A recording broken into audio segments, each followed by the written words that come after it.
The Jacksonville Jaguars finished the 2022 season with a 9-8 record and made the playoffs for the first time since their magical 2017 season.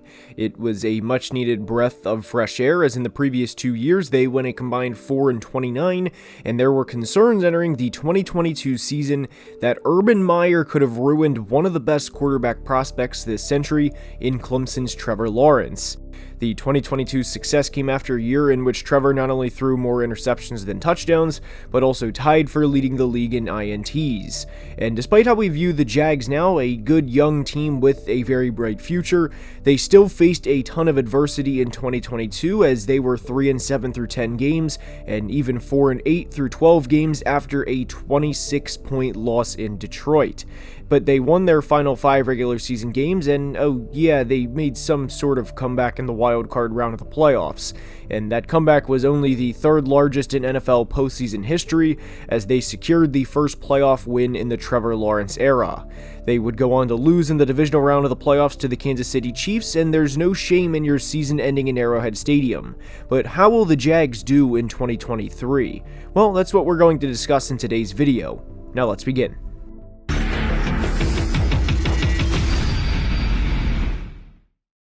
And we are starting today's video by discussing what the Jags' goals are entering the season. It, of course, is to win the division and to go back-to-back for the first time since 1998 and 1999, and because of how the Titans season ended, and especially with their GM getting fired midway through the year last year, people kind of automatically assume that because the Jags have Trevor and Doug as a quarterback and head coach tandem, that they have the AFC South locked up and their focus is on the wild card round of the playoffs. And while there is a very good chance the Jags win the South, I don't think the division is as closed of a race as some people may believe. This same Titans team that finished 7-10 last year held the Jags in Week 18 to 19 rushing yards as a team, and Jacksonville only had 222 total yards of offense. Tennessee, on the other hand, held the ball for over 36 minutes and had nearly 150 yards rushing and almost won the AFC South, and this was with Josh Dobbs at quarterback. And this isn't to take anything away from the Jags, of course, as much as it is to say, we are only 365 days away from heading into the 2022 season as the team that had back-to-back number 1 overall picks. And I was thrilled with what they accomplished last year, but the AFC South is far from being locked up, and that's what has to be remembered with the Jags 2023 preview. But entering the year, I have to say I absolutely love this offense, and I love what they have going for them, especially from a playmaking standpoint. The most notable acquisition from this offseason was, of course, Calvin Ridley, and I love the duo of him and Christian Kirk. And there were some insane overreactions to Christian Kirk getting the contract he did from the Jags last offseason, but the reality was this team had to pay more money given the situation they were in to acquire top talent. And although Christian Kirk isn't necessarily a top 5 receiver, he can be a 1,000-yard player for the duration of the contract, and we saw that in year 1 as he went for over 1,100 yards and 8 touchdowns. And Doug Peterson did a tremendous job of making decisions and life easier for Trevor Lawrence, while trusting him to make plays, which was absolutely huge for his development. And within Doug Peterson's offense, the tight end position is emphasized, and Evan Ingram having the season in 2022 makes a lot of sense, and it's something I expect to continue this year. The only thing regarding the Jags' offensive weapons in 2023 that I am genuinely unsure about is how the division will end up with targets between players. Because if Doug wants to head into Week 1 against the Colts, for example, and prioritize Calvin Ridley to show everyone he is in fact back, and give him 12 or 13 targets, well, there's only one ball to go around, and guys obviously won't be able to truly maximize what they can do on the stat sheet, which, by the way, is a good problem to have. And that also applies to the backfield as well, with Travis Etienne, who had over 1,400 total yards last year, as the Jags drafted running back Tank Bigsby in the 3rd round. The only concern I have with the Jags offense this year is the left tackle position while Cam Robinson is out, as he has a 4-game suspension, and given they have a rookie right tackle in 2023 first-round pick, Anton Harrison. But if Walker Little can hold his own on the left side, and as long as Anton can play like an average first-round pick, they'll be fine. And Jacksonville finished 10th in scoring last year, and given they added Calvin Ridley this year, and given Trevor should progress even further, I would be surprised if they finish any lower than 10th in points per game this year. They averaged 23.8 points per game last year for the full regular season, but in the final 7 games they played, meaning the final 5 regular season games and the 2 postseason games, that 23.8 per game jumped up to 28.1 per game. And for the most part at least, the offense was clicking at the right time, and they had the looks of a team that could take this step the Bengals did a few years ago. But my concern with the Jags entering this year, as Jags fans of course want to take the next step, really doesn't have anything to do with them at all, as much as it has to do with the rest of the AFC. And this is not a Jags exclusive comment either, as I think this applies to teams like the Ravens, Dolphins, and Chargers too. Basically teams that have good young quarterbacks that want to take the next step, but because the conference is so damn loaded and because only one team can win the Super Bowl every year, the reality of this generation at least is there's probably going to be a lot of quarterbacks that end up ringless. And by the way, we're not saying Trevor Lawrence is going to be, as he's only 23 years old and hopefully has a good 15 years of football ahead of him in northeastern Florida. But it is to say you need to win all of the games you circle at the beginning of the year. You know, the ones that should be wins, they are now essentially, because of the conference, must-win games. And we bring this up because, ironically, Trevor started his NFL career with an 0-3 record against the Houston Texans, including a 13-6 loss in Week 5 last year. And the Jags cannot start 2-6 this year and essentially haul ass in the second half just to get to the postseason. At least that should not be the game plan. And when you take a look at the Jags' 2023 schedule and their first 8 games prior to the Week 9 bye, the schedule favors Jacksonville as they play KC at home and they play Buffalo in East Jacksonville, and all jokes aside, they play them in London.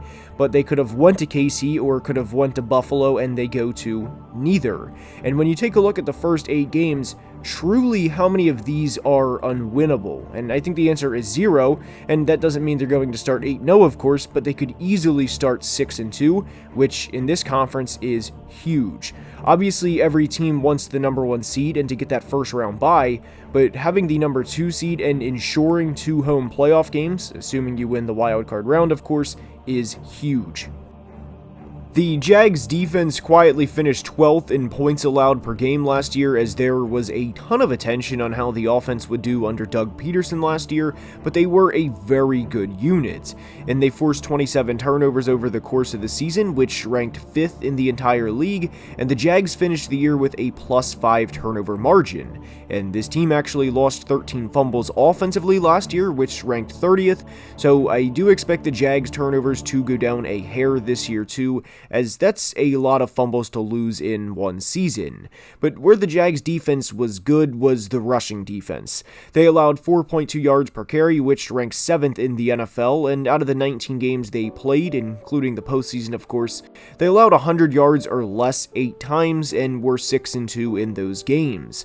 But one area the Jags did not excel in was passing defense, as they ranked 28th in passing yards allowed, and that was how teams moved the football on them last year. And to give you an idea of how much this sways defense in yards allowed, they finished 12th in rushing yards and 28th in passing yards allowed, and 24th in total yards allowed. 4 times last year in the regular season, the Jags allowed 300 or more passing yards, and all 4 times they lost. One of which was to the Carson Wentz-led Commanders, and one of which was to the Matt Ryan-led Colts. And obviously, if the Jags are going to take that next step, that has to improve this year. Period. Tyson Campbell is a player I absolutely love and think he is a very underrated corner, but other players in the secondary have to step up too. And not only do they have to step up, but so does the pass rush, as they finished tied for 25th in sacks last year. Now, we all know sacks are not the end-all be-all stat, as pressures can be more impactful sometimes in terms of just impacting a play, but somebody aside from Josh Allen has to step up this year, and I am looking directly at Trayvon Walker. Fair or not, Trayvon was the number 1 overall pick in 2022, and yes, we know he was a project player with the intention to develop long term, but now that he's entering his second year, we need the production of not necessarily even a number 1 overall pick. just a good number 2 pass rusher, as there were times last year where Trayvon disappeared. And I know Trayvon is a good run defender, and I don't want that to be lost in who he is as a player, but the Jags need more than 36 pressures out of him this year, which is what he had last year. That ranked 4th in the rookie class behind Aiden Hutchinson, George Karlaftis, and Kayvon Thibodeau. And the 17 pressure difference between Hutch and Trayvon needs to be closed this year. Trayvon is a hell of an athlete, but he needs to be over the 50 pressure mark this year and register at least 6 or 7 sacks. And by the way, Trayvon is not the only player who needs to be better either. Trevor Lawrence, under pressure, needs to be better too, as believe it or not, he had just 4 touchdowns to 5 interceptions while under pressure in 2022 and completed less than 50% of his passes. And he was bad at times under pressure. And if the Jags are to have any success this year, meaning more than what's expected of course, because they will probably win at least 9 games, meaning if they want to win a playoff game and then some, Trevor has to play better under pressure in 2023 than he did last year, because the difference when he was kept clean versus when under pressure was monumental. And by the way, I know Jags fans will be quick to defend their quarterback, and understandably so. Technically, yes, there is a drop-off between every quarterback being kept clean and under pressure, but the difference for Trevor was substantial to the point where it was not ignorable. Travon Walker is not the only 2022 draftee that needs to step up, as linebacker Devin Lloyd does too. There were times in 2022 where Devin was a straight-up liability, as he missed 19 tackles throughout the regular season, and there were definitely times where teams picked on the rookie linebacker in coverage, and to be fair, I don't blame those teams for doing so. But for the Jags 2023 preview, what I want remembered is, even for me getting on some of these guys and saying Trevor, Trayvon, and Devin need to step up, this team still won 9 games last year, won the division, and won a playoff game. So for these guys needing to step up while still having the team success they did is a very, very promising future. Trevor threw for over 4,100 yards last year and 25 touchdowns, and I do think that can be increased to around the 4,400 yard area and 29 to 31 touchdowns. I also do not doubt 2 1,000 yard receivers from this team, and offensively speaking, they are going to be a pain in the rear end to defend, as they have weapons at every position, including Trevor, who has the escapability and can do damage with his legs. But if the Jags do not get to the Super Bowl this year, what needs to be remembered is Rome was not built in a day, and neither is a Super Bowl winning team. I like the Jags a lot and think they have a bright future ahead of them, 2023 included. I really like the Jags' future, and the team MVP, breakout player, ceiling, and floor are on the screen, and I hope you enjoyed, and if you did, please like the video and subscribe, as only about 24% of people watching are subscribed, and it makes a massive difference. If you have not checked out Underdog Fantasy yet, now is the time. There is a Week 1 prop for Patrick Mahomes to throw for 1 yard, and the prop cashes, so definitely check it out, and it also helps the channel out, so if you are so inclined to do so, I would very much appreciate it. But Patrick Mahomes throws for a single yard in Week 1, and it cashes, so check it out. Hope you guys enjoyed the Jags preview, and until the next team preview, please be safe, and have a great day. Love you guys.